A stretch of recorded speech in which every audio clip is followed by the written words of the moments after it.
चलिए, जो आज आपकी क्लास है वो है नंबर सिस्टम, यानी कि संख्या पद्धति। कौन सी संख्या पद्धति?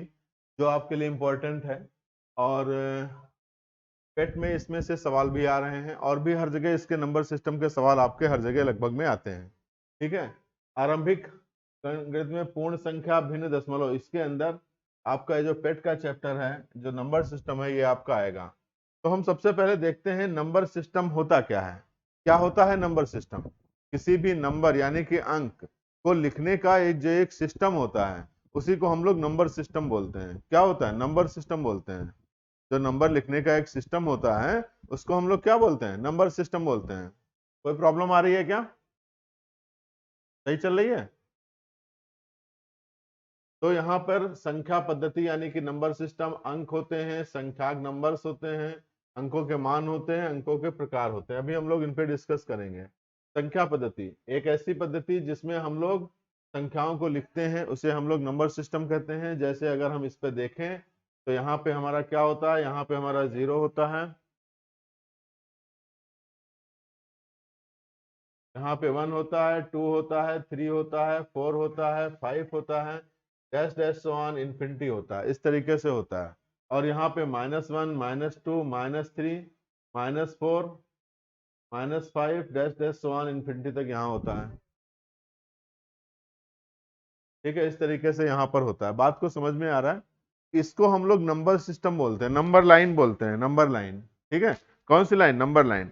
अब अगर हम देखें, अगर हम ये चीज देखें कि इधर से हम इधर बढ़ते हैं, इधर से हम इधर बढ़ते हैं, तो +1 हो रहे हैं। क्या हो रहे हैं? +1 हो रहे हैं। अगर हम 1 से 2 में बढ़ते हैं तो +1 हो रहे हैं, 2 से 3 में बढ़ते हैं तो +1 हो रहे हैं। तो जो इधर वाला नंबर होता है वो बड़ा होता है। कैसा होता है? बड़ा होता है। तो अगर देखें -4 और -3 में कौन सा नंबर बड़ा है? -4 और -3 में कौन सा नंबर बड़ा है? -3 बड़ा है, क्योंकि वो इधर है। -5 और -4 में -4 बड़ा है। तो अगर माइनस लगा होगा तो जैसे यहाँ पे 5 और 4 की बात करें तो 5 बड़ा है, लेकिन -5 -4 की बात करें तो ये -4 बड़ा है हमारा। बात को समझ पा रहे हैं? अगर हम माइनस में बात करते हैं तो जो छोटा डिजिट होता है वो बड़ा होता है, और अगर हम खाली प्लस में बात करते हैं जो बड़ा होता है वो बड़ा होता है। बात खत्म? समझ में आ गया क्या? ठीक है।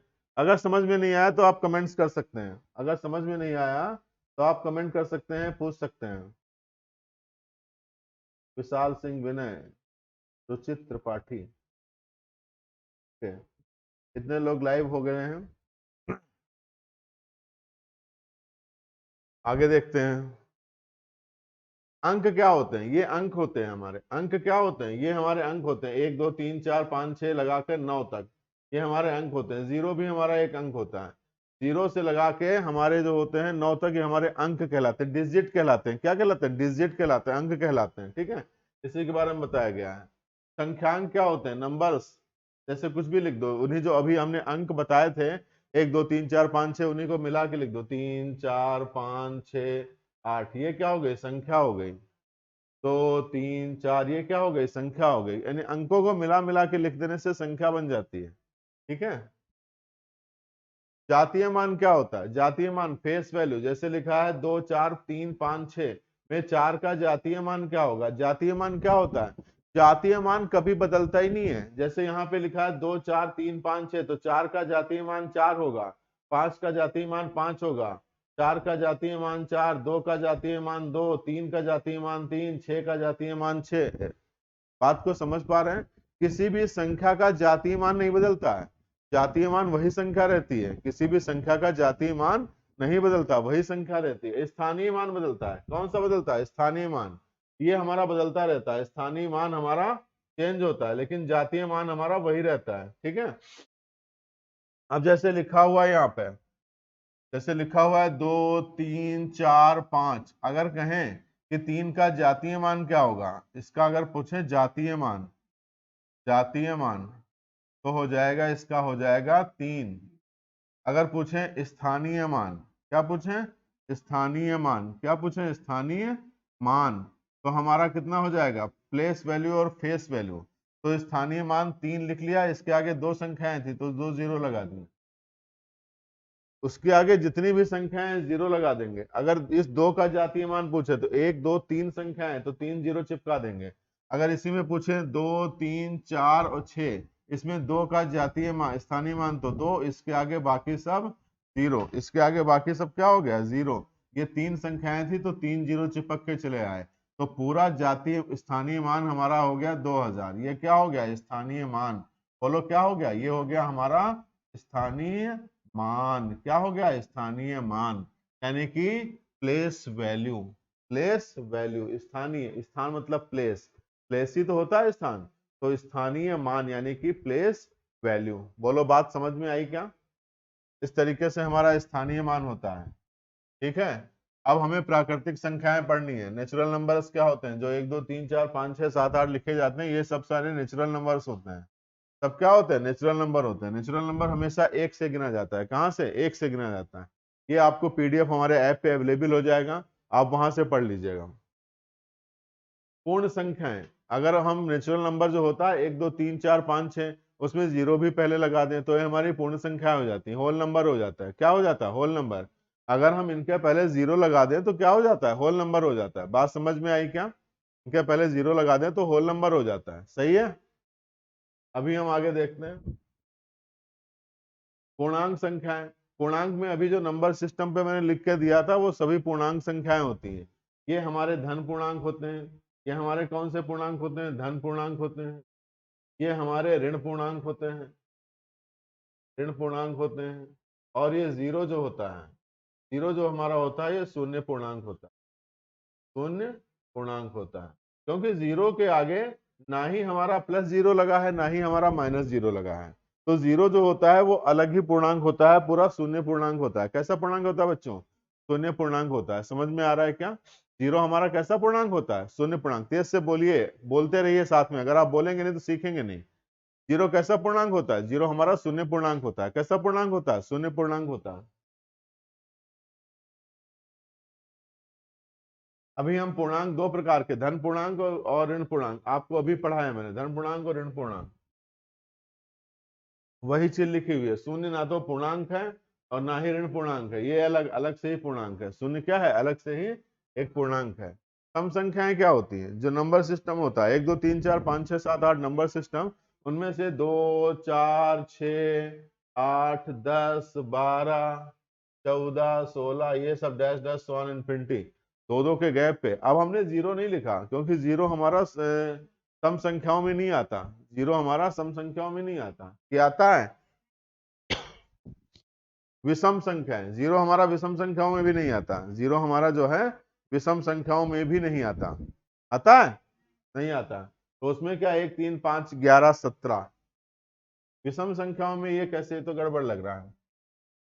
विषम संख्याओं में ये होगा 1 3 5 7 9 11 13 15 17, इस तरीके से dash dash so on infinity, ये हमारा विषम संख्याओं में होगा। ठीक है, क्या होगा, विषम संख्याओं में।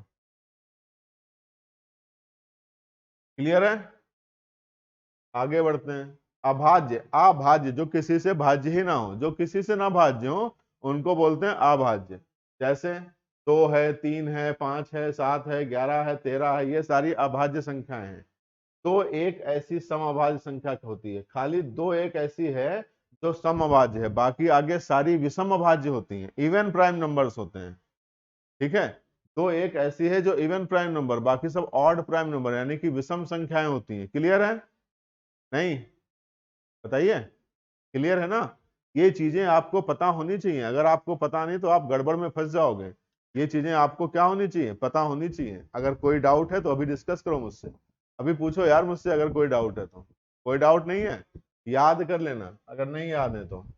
भाज्य संख्याएं, जो संख्याएं भाग हो जाती है किसी न किसी से, वो भाज्य संख्याएं होती हैं। जैसे 4 2 दूनी 4 कट गया, 16 4 4 चक्कू 16 कट गया, 12 3 चौके 12 कट गया, 21 7 त्रिक 21 कट गया, जो कट जाती हैं वो भाज्य होती हैं। ठीक है, स्वयं एक और स्वयं के अतिरिक्त भी किसी से कटे, एक से और स्वयं से तो सभी कटती हैं, एक से और स्वयं से तो क्या होता है, सभी कटती हैं, लेकिन उसके अलावा अगर किसी से कटती हैं तो वो भाज्य संख्याएं होती हैं। कौन सी होती हैं, भाज्य संख्या, यानी कि कंपोजिट नंबर, सहभाज्य। ऐसी दो संख्याएं जो आपस में नहीं कट रही हैं, आपस में कट ही नहीं रही हैं, तो वो हमारी सह अभाज्य होती हैं। कौन सी होती हैं? सह अभाज्य। कोई भी सह अभाज्य लेनी है, लगातार दो संख्याएं ले लो, सह अभाज्य हो जाएंगी। जैसे 2 3, जैसे 5 6, जैसे 10 11, कोई भी दो लगातार संख्याएं सह अभाज्य संख्याएं होती हैं, नियम है। ठीक है। परिमेय संख्याएं जो P अपान Q के फॉर्म में लिखी जा सके वो परिमेय संख्याएं, बटे सही में लिखी जा सके वो परिमेय संख्याएं। कैसी संख्याएं? परिमेय संख्याएं जो भी बटे सही में लिखी जा सके। 2/3, 4/5, 6/7, 8/9, 2/1, 4 5 6 8, ये सब परिमेय संख्याएं होंगी। कितनी हो गई? परिमेय। बस यहां पर अगर लिखा जाए P upon Q where Q is not equal to 0, where Q is not equal to 0, बस नीचे वाला 0 नहीं होना चाहिए। अगर हम लिखें 0/3 तो क्या परिमेय है? है परिमेय है। लेकिन अगर लिख दें 3/0 तो क्या परिमेय है? अब ये हमारी परिमेय नहीं है। क्यों नहीं है? क्योंकि नीचे 0 है। अगर लिख दें पाई तो परिमेय है? नहीं, अपरिमेय है। लिख दें 22/7, लिख दें 22/7 तो है। बात को समझ पा रहे हैं? परिमेय संख्याएं समझ पा रहे हैं जो बट्टे सही में लिखी जाए। जैसे लिख दे 6 तो क्या परिमेय है? है क्योंकि 6/1 लिखा हुआ है, मान तो 6 ही है, 6/1। बस नीचे 0 नहीं होना चाहिए। एक ही कंडीशन है, P अपान Q के रोटेशन में लिखी जाए नीचे 0 ना हो, नीचे 0 नहीं होना चाहिए। और कुछ भी हो, नीचे 0 नहीं होना चाहिए। क्या नहीं होना चाहिए? 0 नहीं होना चाहिए। बस इतनी सी कंडीशन है इसकी, नीचे हमारा 0 नहीं होना चाहिए, बाकी और कोई कंडीशन ही नहीं है। क्लियर है? अपरिमेय, अपरिमेय क्या होता है? जिसकी सीमा ना हो, अपरिमेय। अंडर रूट लगा हो, जैसे अंडर रूट लगा हुआ है, 2 लिखा है, 5 लिखा है, 7 लिखा है, अंडर रूट 8 लिखा हुआ है, अंडर रूट 11 लिखा हुआ है, अंडर रूट 13 लिखा हुआ है। ठीक, ये सब कैसी हैं? अपरिमेय है। अंडर रूट 9 लिखा हुआ कैसी है? ये परिमेय है। क्यों? क्योंकि इसका 3 बाहर निकल आएगा, तो ये हमारी अपरिमेय नहीं है। ये सब अपरिमेय, ये कैसी है? अपरिमेय। पर जबकि ये हमारी परिमेय, क्योंकि अंडर रूट 9 का मतलब 3 होता है, 3 3 9, पूरा पूरा बाहर निकल आया। अंदर पूर्ण वर्ग नहीं होना चाहिए, अगर पूर्ण वर्ग है तो वो बाहर निकल आएगा। क्लियर है? वास्तविक संख्याएं। ठीक है, ये कुछ क्वेश्चंस आपके, मैं कुछ क्वेश्चंस कराता हूं, आप उनको करने की कोशिश करिए। ठीक है। किसी भी संख्या के वर्ग को 4 से विभाजित करने पर कितना शेष बचेगा? क्वेश्चन है, किसी भी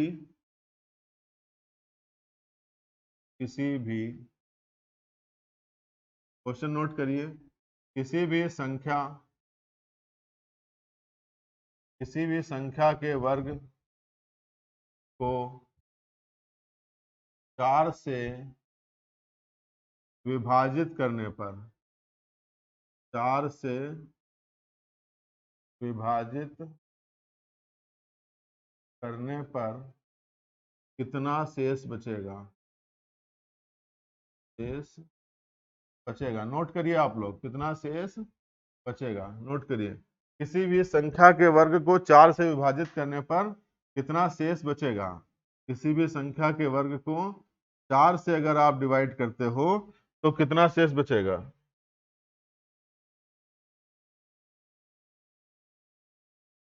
1 0, या तो 0 या तो 1, ना 0 ना 1। किसी भी संख्या के वर्ग को अगर हम 4 से डिवाइड कर दें तो कितना शेष बचेगा? ठीक है। अब आप सोच रहे होगे, आपने संख्या तो दी नहीं तो हम डिवाइड कैसे करेंगे? तो किसी भी है ना भैया, कोई भी संख्या हो, जैसे तुम्हारी यहाँ पर तुम यहाँ पे 3 संख्या मान लो, इसका वर्ग कर दो, 9 आ जाएगा। 9 को 4 से डिवाइड कर दो, 4 से डिवाइड कर दो, 1 आ जाएगा। अब तुमने अगली संख्या 4 मान ली, 4 का स्क्वायर 16, 16 को 4 से डिवाइड कर दो, 0 आ जाएगा। ये शेष बच रहा है 0 और 1। अब 5 ले लो, 5 का स्क्वायर 25 है, इसको 4 से डिवाइड कर दो, 1 बचेगा। तो हमारा 0 1 0 1 बचेगा। किसी भी संख्या का वर्ग करने पर उसके बाद उसको अगर हम 4 से डिवाइड कर दें तो हमारा दो आंसर आते हैं, 1011, 1011, 1011, 1011। तो हमारा कौन सा आंसर सही है? सी ऑप्शन सही है। बोलो, इसका कौन सा ऑप्शन सही है? इसका सी वाला ऑप्शन बिल्कुल सही ऑप्शन है। या तो 0 आएगा या तो 1 आएगा, या तो 0 आएगा या तो 1 आएगा। क्लियर है? अगला क्वेश्चन हम लोग लगाते हैं, अगला क्वेश्चन लगाते हैं।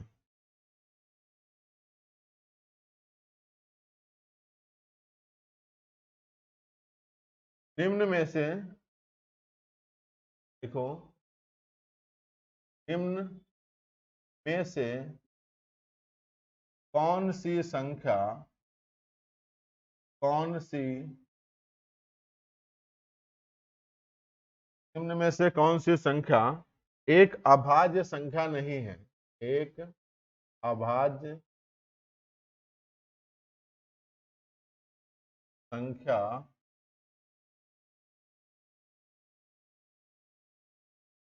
निम्न में से कौन सी संख्या एक अभाज्य संख्या नहीं है? आपको बताना है कि जो निम्न संख्याएं दी गई हैं उनमें से कौन सी एक अभाज्य नहीं है।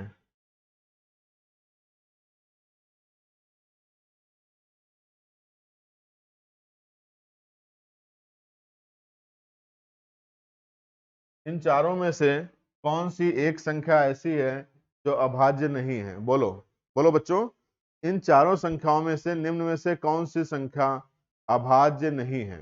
कौन सी संख्या जो है वो अभाज्य नहीं है? ऐसी कौन सी संख्या है जो अभाज्य नहीं है? अभाज्य का मतलब, अभाज्य का मतलब जो किसी से ना कटे। ठीक, तो हम लोग क्या करें? हम लोग चेक करेंगे और क्या करेंगे, ठीक है, चेक करेंगे। देखो, अभाज्य नहीं है, तुमको बताना अभाज्य ना हो तो 3 होंगी अभाज्य, एक नहीं होगी। ठीक, एक नहीं होगी। तो क्या 281 अभाज्य है? सबसे पहले 2 से तो कटेगी नहीं, 3 से भी नहीं कटेगी, क्योंकि 8, 1, 9, 10, 11 आ रहा है। अंकों का योग 3 से कटता है तो संख्या 3 से कटती है। 4 से भी नहीं कटेगी क्योंकि लास्ट में 81 है। 5 से भी नहीं कटेगी, 6 से भी नहीं कटेगी क्योंकि 2 3 से नहीं कटी है तो 6 से भी नहीं कटेगी। 7 से, 7 चौक 28, 0 1 आ जाएगा, नहीं कटेगी। 8 से भी नहीं कटेगी, 8 से मतलब ही नहीं है। 9 से चेक ही नहीं करेंगे, 10 से चेक ही नहीं करेंगे। 11 से, 11 दूना 22, कितना बचा? 6, 61, 11 से भी नहीं कटेगी। ठीक है, 12 से चेक ही नहीं करेंगे। 13 से, 13 दूनी 26, 27, 28, 2 बचा, हो गया हमारा 21। 13 से भी नहीं कटेगी, 14 से भी नहीं कटेगी, 15 से भी नहीं कटेगी, 15 से चेक ही नहीं करेंगे। 16 से भी नहीं कटेगी, 17 से, 17 17 हम 289 होता है तो 17 से भी नहीं कटेगी। ठीक, तो अब इसको हम 17 तक ही चेक करेंगे। क्यों? क्योंकि 281 इज लेस देन 17 का स्क्वायर।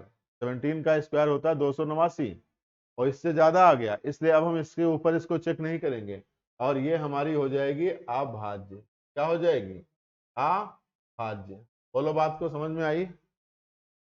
अगर हम 17 के आगे भी हमारी होती है, 19 होती है, ठीक है, 27, 23 होती है, सब होती है, लेकिन अब हम चेक नहीं करेंगे क्योंकि 17 का स्क्वायर इससे ज्यादा आ चुका है, इसलिए ये अभाज्य हो गई। अब हम आगे नहीं चेक करेंगे, आगे चेक ही नहीं करेंगे। बोलो, सही है? अरे बोलो। 409, इसको भी चेक करो, 2 से नहीं कटेगी। क्यों? क्योंकि लास्ट में सम नहीं है। 3 से नहीं कटेगी, 9 4 13 नहीं कट रहा है, 9 4 13 कट नहीं रहा है। 4 से चेक ही नहीं करेंगे, 5 से चेक ही नहीं करेंगे, 5 से कट ही नहीं रही है। 6 से, 7 से, 7 पचे 35, 7 पचे 35, 5 बचा, 59 कटेगी नहीं। 8 से भी नहीं कटेगी, 9 से भी नहीं कटेगी, 10 से भी नहीं कटेगी। 11, 11 तिया 33, 7 बचा, नहीं कटेगी। 12 से नहीं कटेगी, 13 से, 13 से 26, 13 तिया 39, नहीं कटेगी 13 से भी। 14 से भी नहीं, 15 से भी नहीं, 16 से भी नहीं, 17 17 209, 17 से भी नहीं, 18 से भी नहीं, 19, 19 दूना 38, 2 बचा, नहीं कटेगी। 20 से चेक नहीं, 21, 21 से चेक ही नहीं करेंगे बस। क्यों? क्योंकि 21 21वां हम होता है 441, तो 21 के आगे अब हम चेक नहीं करेंगे, तो ये भी हमारी हो गई अभाज्य। बात को समझ पा रहे हो? अब 541 को देखेंगे, 541 को देखेंगे, किससे चेक करें 541 को? सबसे पहले 2 से नहीं कट रही है क्योंकि लास्ट में हमारी कोई सम संख्या नहीं है। 3 से नहीं कट रही है, बोलो चेक करो। 3 से नहीं कट रही है, ठीक है। 4 से नहीं कट रही है, 5 से नहीं कट रही है, 6 से नहीं कट रही है, 7 से नहीं कट रही है, 8 से नहीं कट रही है, 9 से। तो ये भी हमारी अभाज्य संख्या ही है। इसको भी चेक करने के बाद हमें लगता है ये भी अभाज्य है। 437 को चेक करें, हैं 2 3 से तो कटेगी नहीं। 7 3 10, 10 4 14, 3 से नहीं कटेगी। 4 से नहीं, 5 से नहीं, 6 से नहीं, 7 से नहीं, 7 से। 7 5 35, 7 6 42, 1 17, 7 से नहीं कटेगी। 8 से नहीं, 9 से नहीं, 9 से चेक ही नहीं करेंगे, 3 से नहीं कटी थी तो। 10 से नहीं, 11 से, 11 तिया 33, तिया 33, 11 से भी नहीं कटेगी। 12 से नहीं, 13 से, 13 से 26 तिया 39, 40, 4 47, 4 13 से नहीं, 14 से नहीं, 15 से नहीं, 16 से, 17 से, 17 से चेक करो, 34,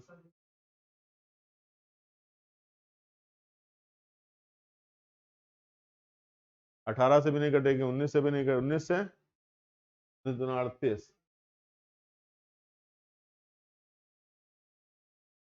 अरे कटेगी नहीं तो कहाँ जाएगी, एक है बची है। 19 से कट रही है, 19 तिया 57, 19 तिया 57। तो यही हमारी कौन सी संख्या है? भाज्य।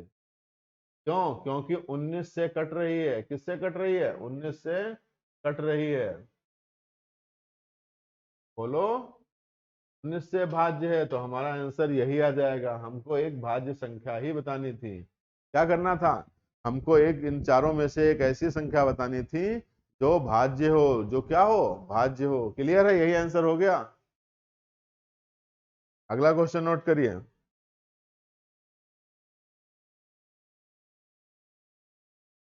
पहली 35 समप्राकृतिक संख्याओं के गुणनफल में दहाई के स्थान पर कौन सा अंक आएगा? पहली तो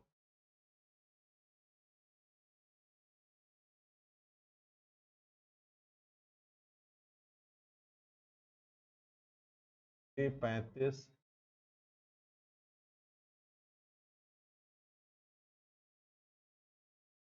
प्राकृतिक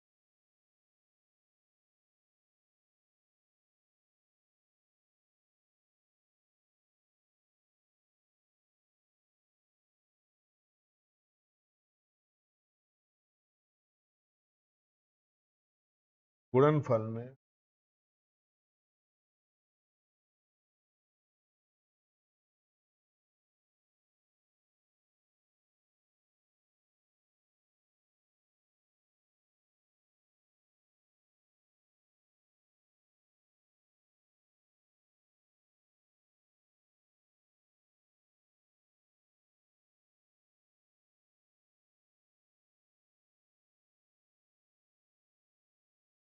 दहाई के स्थान पर क्या होगा?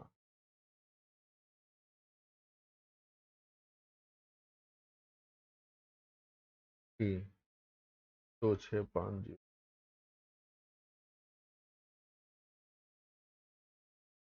In the product of the first 35 even numbers, the digit as the 10th place, the digit as the 10th place, ठीक है।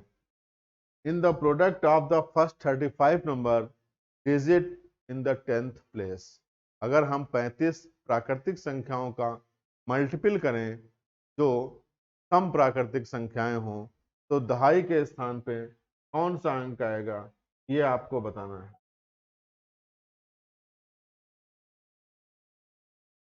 ठीक है, देखो बात को समझो, बात को समझो। जैसे सम प्राकृतिक संख्याएं हैं, 2 है, 4 है, 6 है, 8 है, कोई जीरो आया? अभी तक नहीं आया। 10 है, क्या अब एक जीरो आ जाएगा? आ जाएगा एक जीरो। फिर ऐसे ही 12 आएगा, 14 आएगा, ऐसे ही 20 आएगा। तो क्या 10 और 20 की जब गुणा हो जाएगी तो क्या हमारा 200 आ जाएगा? यानी कि लास्ट में दहाई वाले स्थान पर भी एक जीरो आ गया? नहीं, लास्ट में दहाई वाले स्थान पूछ रहा था तो एक जीरो आ गया। अब ये जीरो नहीं खत्म होगा, जब भी मल्टीपल करेंगे तो जीरो बढ़ सकते हैं, लेकिन जीरो एक कम नहीं हो सकते हैं। कभी भी मल्टीपल करने से लास्ट के जीरो कम नहीं हो सकते हैं, लास्ट के जीरो बढ़ सकते हैं। तो हमें तो दहाई तक ही लेना था, तो दहाई के स्थान पे कितना आ गया? जीरो। तो आगे अब हमें गुणा करने की जरूरत ही नहीं है। क्यों? क्योंकि 10 का और 20 का एक जीरो मल्टीपल करके दो जीरो हमारे पास आ गया अवेलेबिलिटी। तो दहाई के स्थान पे क्या आएगा? दहाई के स्थान पर शून्य आ जाएगा। क्या आएगा दहाई के स्थान? शून्य आ जाएगा। बात खत्म हो गई यहाँ पर, बोलो सही है? 10 और 20 से गुणा करके जो बन गया वही हमारा दहाई के स्थान पर आ जाएगा। अब नेक्स्ट क्वेश्चन हम लोग देखते हैं।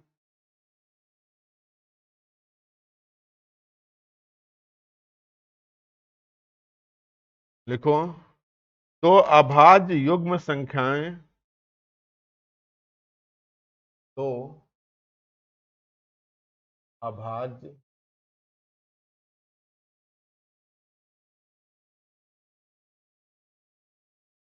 युग्म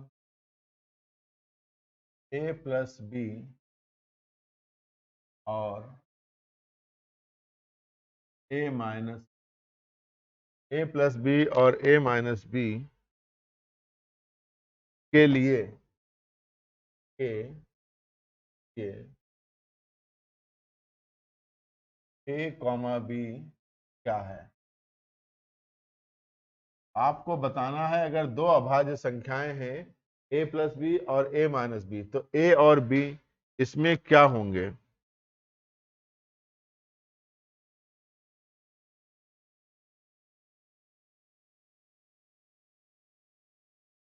a और b क्या होंगे? सह अभाज्य।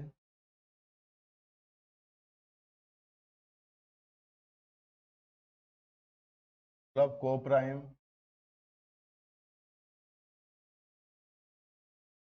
फिर युग्म अभाज्य।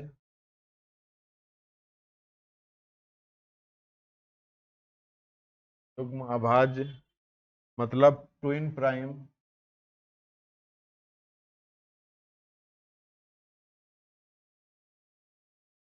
फिर आपका भाज्य संख्याएं।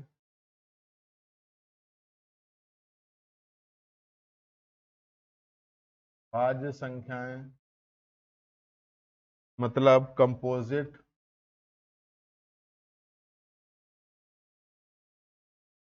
और सम संख्याएं मतलब इवन।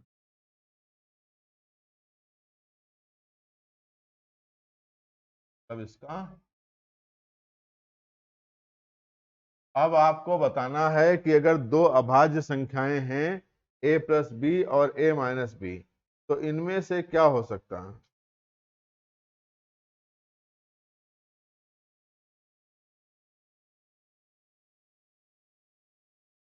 ठीक है, क्या हमारा पहला सह अभाज्य संख्याएं हो सकता है? सह अभाज्य संख्याएं हो सकता है।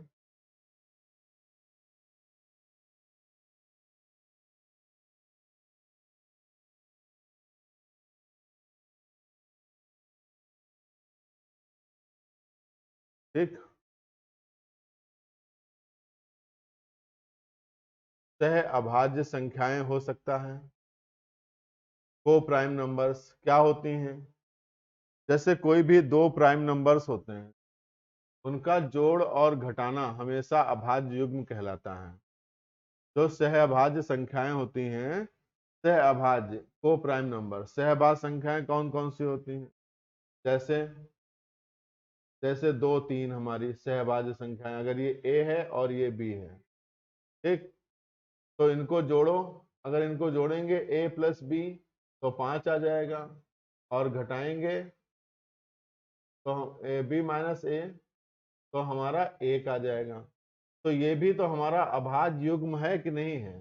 ये हमारा अभाज्य युग्म है कि नहीं है? है। तो यानी कि यहाँ पर सहअभाज्य संख्याएं हमारा आंसर हो सकता है। ठीक, अब अगर और कोई संख्या ले लें, जैसे 5 ले लो, 7 ले लो, इनको जोड़ो तो 7 5 12, और 2, ये भी 2 अभाज्य युग्म हैं। तो क्या 12 और 2 अभाज्य युग्म हैं? बताओ।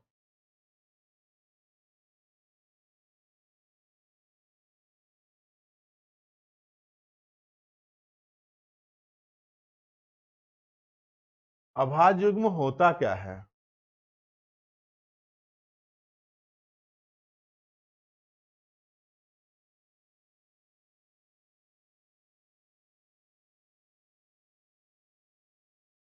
अभाज्य युग्म क्या होता है? ऐसी संख्याएं, अभाज्य संख्याएं जिनके बीच अंतर 2 होता है, अंतर 2 होता है, वो अभाज्य युग्म कहे जाते हैं। ठीक है, तो यहाँ पर सह अभाज्य ही हमारा आंसर हो जाएगा। ठीक है, आगे देखते हैं, जल्दी जल्दी फटाफट करने की कोशिश करते हैं।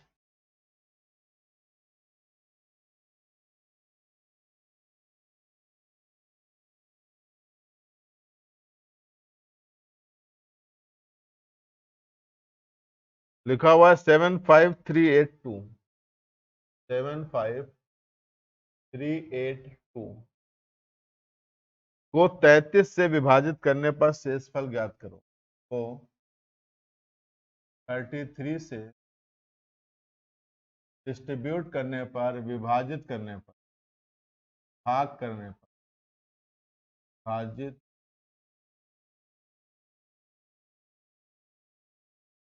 करने पर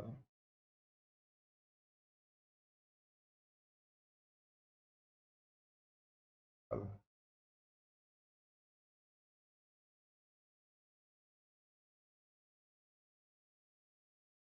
19, 3, 13, 10।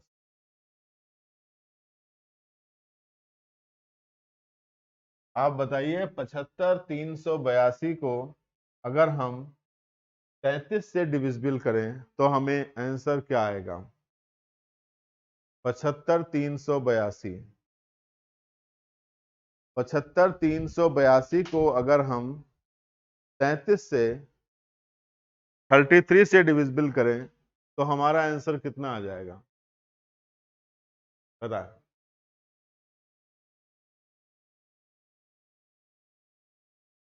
जल्दी बताइए।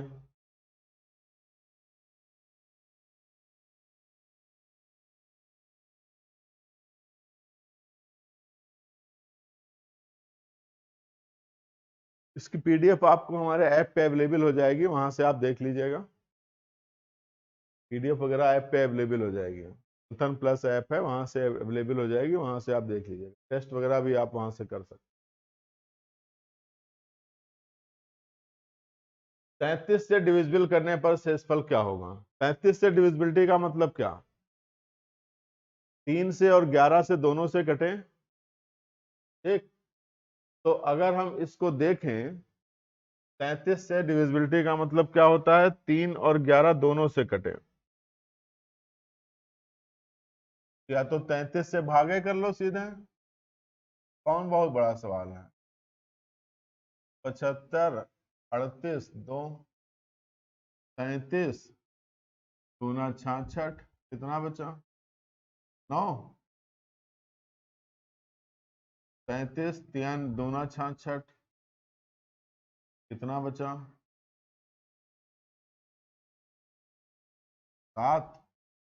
यहाँ पे 8 में से 6 गया तो 2, 27 ले लो, और फिर 3 9 27 ज्यादा हो जाएगा, 8 बार जाएगा, 8 त्रिक 24, 8 त्रिक 24, 26, भाग करो, 4 आएगा 1, और यहाँ से 2 ले लिया। अब ये 33 कितनी बार जाएगा? 3 को 12, 4 बार या 3 बार?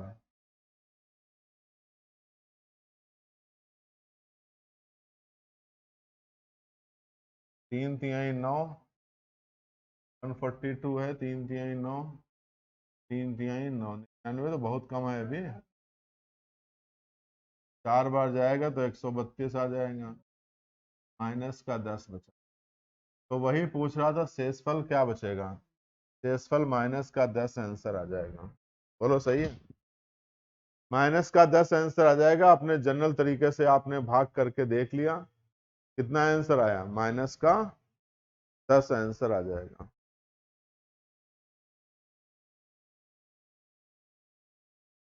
बताइए कहां पर समस्या है, कहीं कोई समस्या? आगे बढ़ते हैं।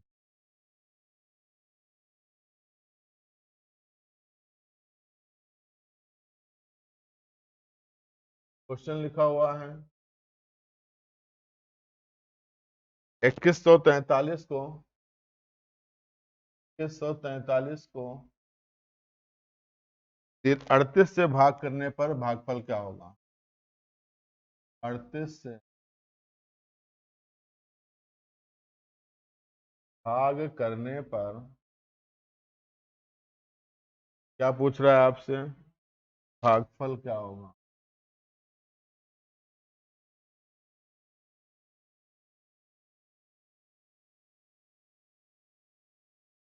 ऑप्शन है ए, बी, सी, डी। 55, 57, 56, 54। 55, 57, 54। अब आप सोचो कि 2143 को 38 से जब भाग करेंगे तो शेषफल कितना आएगा? कितना सिंपल है। 2143 लिखा, इसको 38 से भाग कर दिया। अब देखो लास्ट में सब, शुरुआत में सबके 5 है तो 5 बार ही जाएगा, 5 बार जाएगा।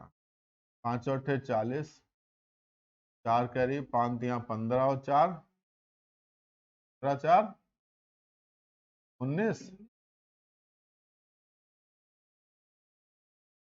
4 बच गया, 2 बच गया। सही है, 3 कैरी वाला उतार लिया। अब आप इसको फिर से ले जाइए। 243, मुझे लगता है ये 6 बार चला जाएगा। अगर इसको 6 बार ले जाएं 48, या 7 बार ले जाएं, 6 बार इसको अगर ले जाएं, ज्यादा हो रहा है, 6 बार ले जाएं तो 6 अठे 48 का 8, 4 कैरी में 6 तिया 18, 19, 20, 21, 22। और यहाँ पर अब कितना बचेगा? कितना बचा? 15 बचेगा रिमाइंडर। तो तुमसे ये नहीं पूछ रहा था, तुमसे पूछा था भागफल क्या होगा। तो भागफल हो जाएगा 56। हमारा आंसर कितना आ जाएगा? 56। बोलो सही है क्या? कर लोगे इस तरीके का सवाल अगर आप आ जाए आपके एग्जाम में? भागफल और शेषफल दोनों चीज निकाल लोगे? नहीं निकाल पाओगे? कोई डाउट है? आगे बढ़ते हैं।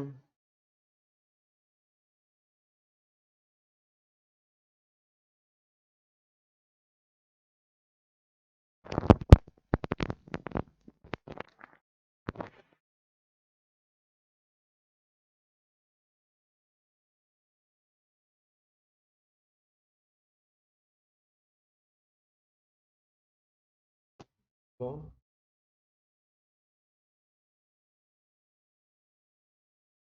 माना n एक प्राकृतिक संख्या है। n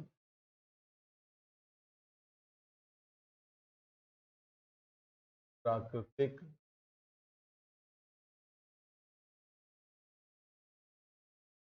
n एक प्राकृतिक संख्या है। जब n क्यूब को डिविजिबल बाय 9 तो शेष a मिलता है।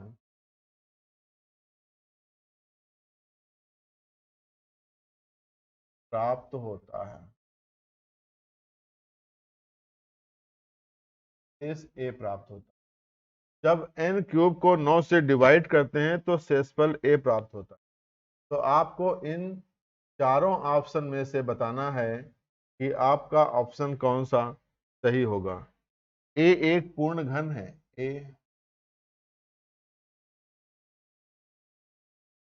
एक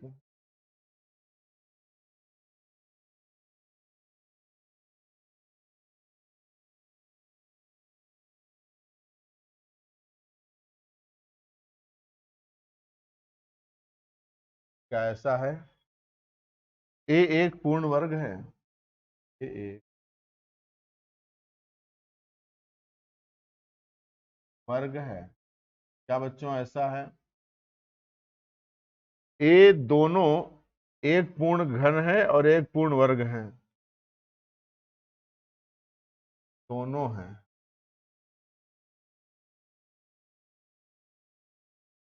पूर्ण वर्ग का घन भी। घन का मतलब क्यूब, वर्ग का मतलब परफेक्ट स्क्वायर।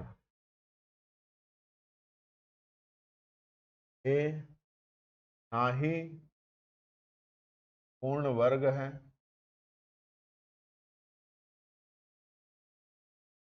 ना ही पूर्ण, ये ना ही पूर्ण वर्ग है ना ही पूर्ण घन है। इसमें से कौन सा आंसर होगा? एक प्राकृतिक संख्या है n, तो जब n क्यूब को 9 से डिवाइड करते हैं तो शेषफल a मिल जाता है, तो a क्या होगा?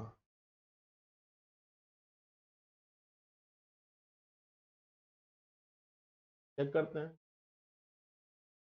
कोई भी प्राकृतिक संख्या ले लो। मान लो हमने प्राकृतिक संख्या 4 ले लिया, ठीक। तो 4 ले लिया, n का मान ले लिया 4, तो 4 चुकू 16 चुकू 64 हो गया जब हमने n क्यूब किया और इसको 9 से डिवाइड किया। 9 छाक 54, 9 सत्ती 63, 9 सत्ती 63। तो यहाँ पर जब इसको डिवाइड किया तो शेषफल हमारा आएगा 1, वही हमारा a का मान होगा, वही शेषफल a आता है ना। तो a एक पूर्ण घन है, हाँ घन है। पूर्ण वर्ग है, हाँ पूर्ण वर्ग है। दोनों चीजें हैं, पूर्ण घन भी है पूर्ण वर्ग भी है। अब हम कोई और संख्या लेते हैं, कोई और संख्या जैसे 5 ले लें, n बराबर 5 लेते, तो 125 हो जाएगा इसका क्यूब और उसको 9 से डिवाइड करो। 9 एकम 9, 10 11 12 3 35, 9 चौक 9 तिया 27 है, 27 8। तो यहाँ पर शेष बचेगा 8। तो क्या ये पूर्ण वर्ग है? नहीं है। पूर्ण वर्ग है? नहीं है, तो ये आंसर गलत हो गया। क्या ये पूर्ण घन है? हाँ है, एक पूर्ण घन है। तो जब ये गलत हो गया तो ये भी गलत हो गया और ये भी गलत हो गया, क्योंकि ना ही पूर्ण वर्ग है ना ही पूर्ण घन है, तो पूर्ण घन तो निकल ही रहा है। ये भी पूर्ण घन है ये भी पूर्ण घन, तो ये वाला 100% सही है कि ये एक पूर्ण घन होगा। क्या होगा? जब भी डिवाइड करेंगे तो ए एक पूर्ण घन आएगा। नहीं, थोड़ी संतुष्टि अगर नहीं हो रही तो एक डिजिट और ले लेते हैं, ले लें, 3 ले लेते हैं। 3, n बराबर 3, तो ये 27 आ जाएगा। 9 से डिवाइड करो, 9 तिया 27, शेष 0। 0 भी हमारा पूर्ण घन है। क्लियर है? तो हमारा पूर्ण घन ही आएगा। क्या आंसर आएगा? पूर्ण घन। पहला आंसर हमारा बिल्कुल सही है, पूर्ण घन। पूर्ण घन का मतलब होता है is a perfect cube, is a perfect cube. क्या आएगा? इज ए परफेक्ट क्यूब, एक परफेक्ट क्यूब होगा। बोलो क्लियर है? जान नहीं पा रहे हो क्या? क्यों बच्चों बताओ, समझ नहीं पा रहे हो? अगला देखो। इसी तरीके के सवाल आजकल बन बन के आ रहे हैं, तो आपको वैसे ही सवाल कराए जा रहे हैं जैसे कि आ रहे हैं। क्लियर है? दो संख्याएं x और y हैं, लिखो। दो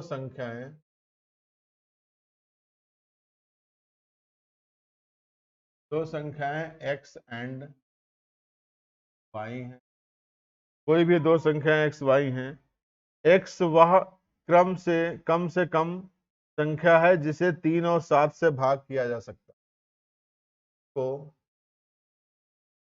कम से कम, और भी संख्याओं में भाग किया जा सकता है, कम से कम 3 और 7 से भाग किया जा सकता है, भाग क्या जा सकता, 3 और 7 से भाग किया जा सकता है, x को 3 और 7 से क्या किया जा सकता है, भाग किया जा सकता है। तो हर बार 2 शेष बचेगा, तो हर बार तो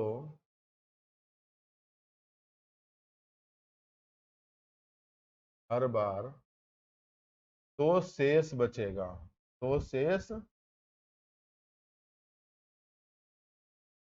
2 शेष बचेगा, हर बार कितना शेष बचेगा, 2 शेष बचेगा। y वह कम से कम संख्या है जिसे, y क्या है, y वह संख्या है जिसे कम से कम y वह संख्या है जिसे कम से कम 5 और 11 से भाग किया जा सकता है, 5 एंड 11 से जरूर भाग होगी, भाग किया जा सकता, सही है, किया जा सकता है। क्वेश्चन नोट कर लीजिए, y वह संख्या है जिसे कम से कम 5 और 11 से भाग किया जा सकता है, हर बार 4 शेष बचेगा, हर बार 4 शेष,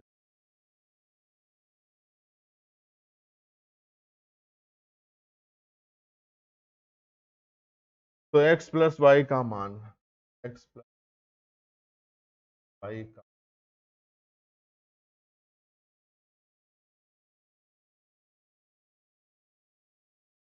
और हमारे ऑप्शंस हैं ए बी सी डी, 88, 82, 79, 73, 82, ये 4 ऑप्शन दिए गए हैं, 88, 82, 79 और 73।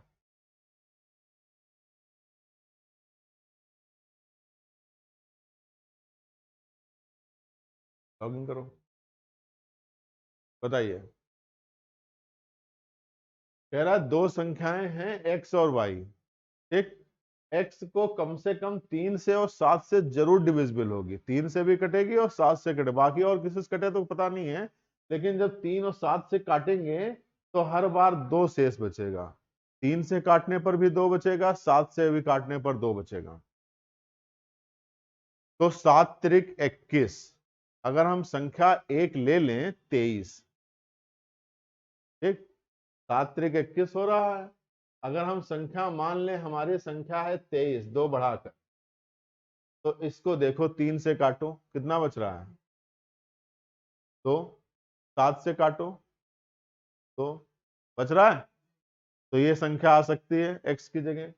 इसको देखो 11 पचे 55, 2 57, हमने इसमें 4 शेष बच रहा है, अगर हम यहाँ पे 59 ले लें, 11 पचे 55 हो रहा है और 4 जोड़ के 59 ले लें, तो 5 से भाग करो 4 बचेगा, 11 से भाग करो 4 बचेगा, तो कह रहा एक्स वाई का मान क्या होगा यार, 23 और 59 को जोड़ देंगे तो कितना आ जाएगा,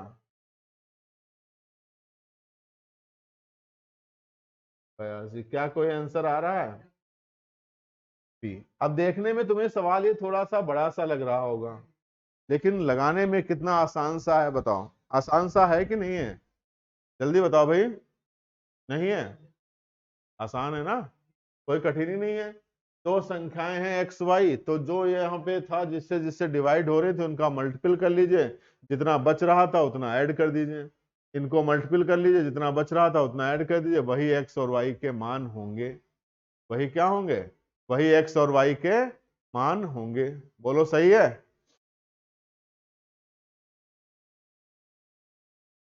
ठीक, वही हमारे एक्स और वाई के मान होंगे। आगे बढ़े,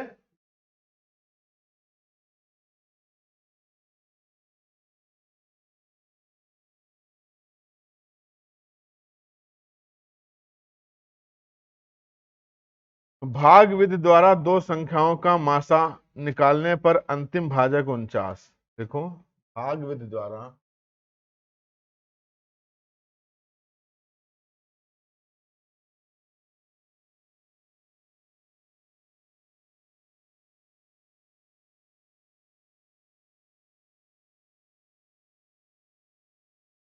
मासा मतलब HCF, मासा निकालने पर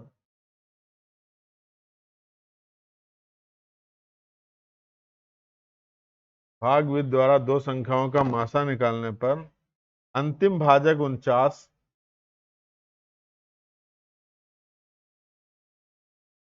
अंतिम भाजक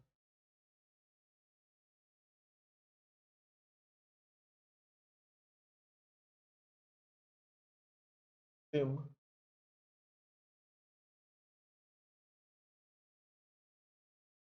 भाजक 49 और संबंधित भागफल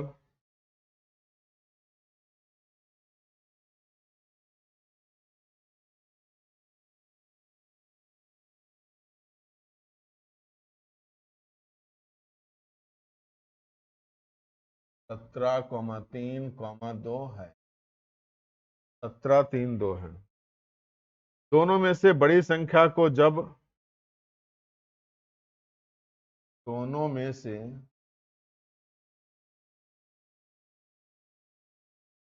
बड़ी संख्या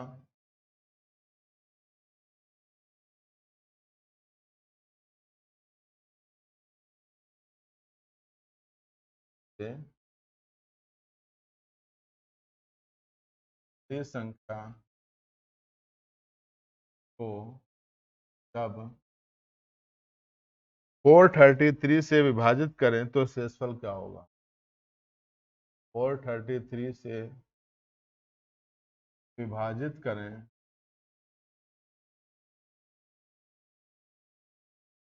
तो शेष हो, ये आपका सवाल है, शेष क्या होगा? और आपके आंसर दिए हैं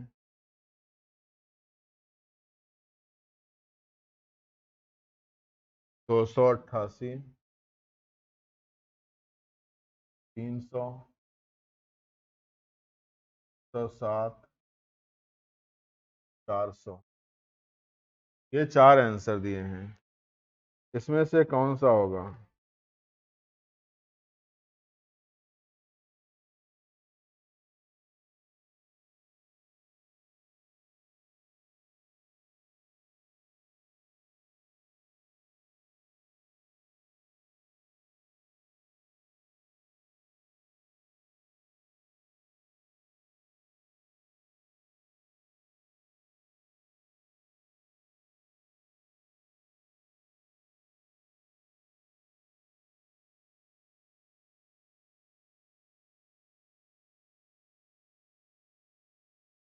ठीक है, अब देखो अंतिम भाजक भाग विधि दो संख्याओं का मासा पा निकालने पर अंतिम भाजक 49। देखो, ये हमारा पहला भाजक था इस सवाल में, पिछले सवाल में 38 से भाग किया था, पहला भाजक था। ये हमारा दूसरा भाजक है, हैं? ऐसे तो हो रहा, दूसरा भाजक है। तो दूसरा भाजक जो था वो 6 था और शेषफल 15 था। ठीक, दूसरा भाजक 6 था और शेषफल 15 था। तो अब हम अगर 38 को 6 से गुणा करके 15 जोड़ दें तो यही संख्या तो आ जाएगी। ठीक है, ये पहला भाजक था, दूसरा भाजक था। ऐसे इस सवाल में तुम्हें क्या दिया हुआ है, ये देखो, पहला भाग अंतिम भाजक 49 है और संबंधित भाजक 17 है, 3 है, 2 है। 17 है, 3 है, 2 है। तो दोनों में से बड़ी संख्या को जब 433 से डिविजिबल किया जाए तो शेषफल क्या होगा? तो शेषफल क्या होगा? तो हमें कुछ नहीं करना है, 49 जो है इसी को अंतिम भाजक जो है संबंधित भाजक 2 है, इससे गुणा कर दो, 98। कितना आ जाएगा? 98। बोलो कितना आ जाएगा? 98। द्वितीय भाजक हो जाएगा। क्या हो जाएगा? द्वितीय भाजक। लास्ट से गुणा कर रहे हैं।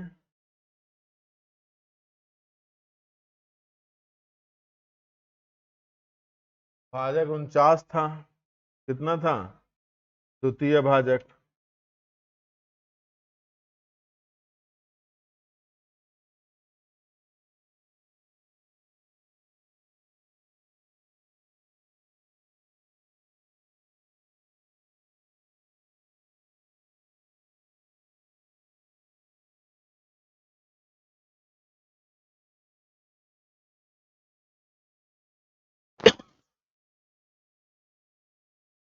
सवाल थोड़ा अलग सा है, ठीक है। देखिए, हमारा अंतिम भाजक 49 आ रहा है। कितना आ रहा है अंतिम भाजक? 49 आ रहा है। तो अंतिम भाजक 49 × 2, 50 × 2 अंतिम भाजक, यानी कि 98 आ गया आखिरी में। आ गया 98। तो अगर हम अंतिम भाजक की जगह फिर द्वितीय भाजक निकालेंगे, तो फिर 98 को किससे गुणा कर देंगे? 98 को 3 से गुणा कर दो, और कितना जोड़ देंगे? 50 जोड़ दो। तो ये लगभग 343 आ जाएगा। अब फिर इसको क्या करें? 343 को क्या करें? 343 को 17 से गुणा कर दें। बिल्कुल सही। और हम इसमें जोड़ कितना दें? 17 से गुणा करके कितना जोड़ दें? 98, क्योंकि द्वितीय भाजक हमारा 98 आ रहा था, तो उसे गुणा करके 98 आ रहा था। तो इसको कैलकुलेट करेंगे तो 5929 आ जाएगा। 5929 ये हमारी संख्या होगी। क्या होगी? ये हमारी संख्या होगी। और फिर कह रहा है इसको 13 से भाग, इसको 433 से भाग करें। 5929 हमने पीछे रिवर्स गियर में लगा के कर लिया। इसको 433 से भाग करें तो भागफल क्या होगा? तो भागफल नहीं तो शेषफल क्या होगा? तो यहाँ पर शेष क्या आएगा? तो यहाँ पर शेष भाग करने पर आ जाएगा 300। ठीक। ऐसे सवाल को हम लोग एग्जाम में इग्नोर कर देंगे। अगर एग्जाम में हम, हालांकि है कुछ नहीं, लेकिन टाइम टेकन है, अगर एग्जाम में हम इसको पहले लगाने बैठ जाएंगे तो हमारा टाइम वेस्ट हो जाएगा। ठीक है। ऐसे सवाल को हम एग्जाम में देखने से इग्नोर कर देंगे और हम इसको सेकंड लेयर में लगाएंगे। पहले लेयर में नहीं लगाएंगे, सेकंड लेयर में लगाएंगे। बात को समझ पा रहे हो? इसलिए ऐसे क्वेश्चंस को हम लोग सेकंड लेयर में लगाएंगे। मेहनत करते रहिए। अगर कहीं कोई समस्या है तो उसे डिस्कस करेंगे। आप लोग रेगुलर वे में फार्मूले वगैरह याद करते रहिए, पहाड़े याद करते रहिए, रेगुलर वे में क्वेश्चंस को लगाते रहिए। ठीक है। अच्छा, कुछ स्क्वायर्स देख लिए जाएं। देखें आपको कितने स्क्वायर्स याद हैं।